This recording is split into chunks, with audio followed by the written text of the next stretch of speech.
Lesson 10.1, Video 4. Now let's look at another kind of problem where we have two roots being multiplied. Now you have a choice. You can try to simplify first and multiply after, or vice versa. Now I'm going to multiply first. So outside times outside gives us 6. Inside the root times inside the root gives us 200.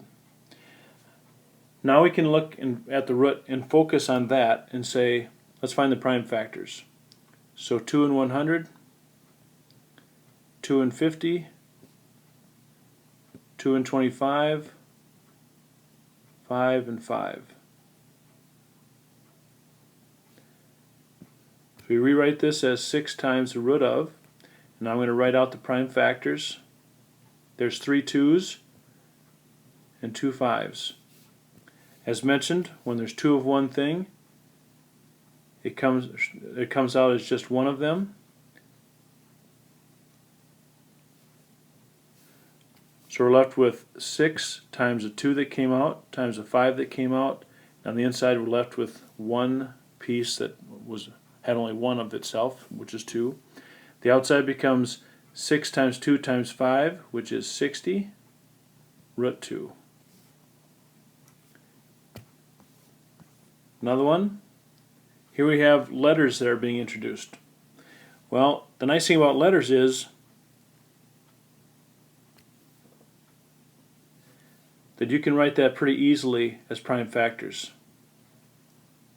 So notice that there's 2 x's right away. I can bring that out, and I know I'm going to have an x on the outside already. And the y will stay inside.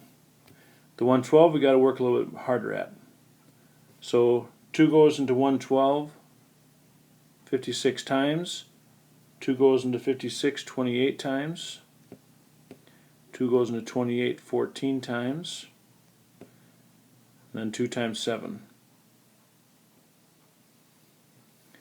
So now we have, I already took the x out.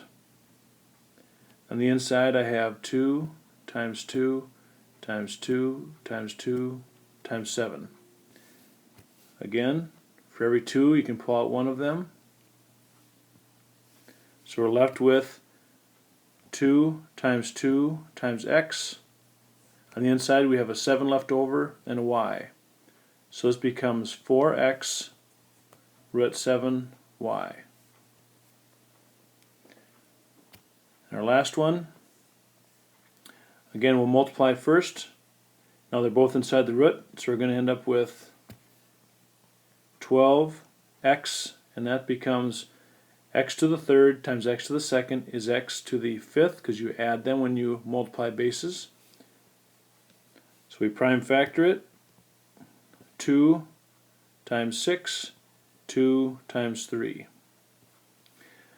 Alright, so I'm going to write this out in longhand and write 2 times 2 times 3 and then 5 x's.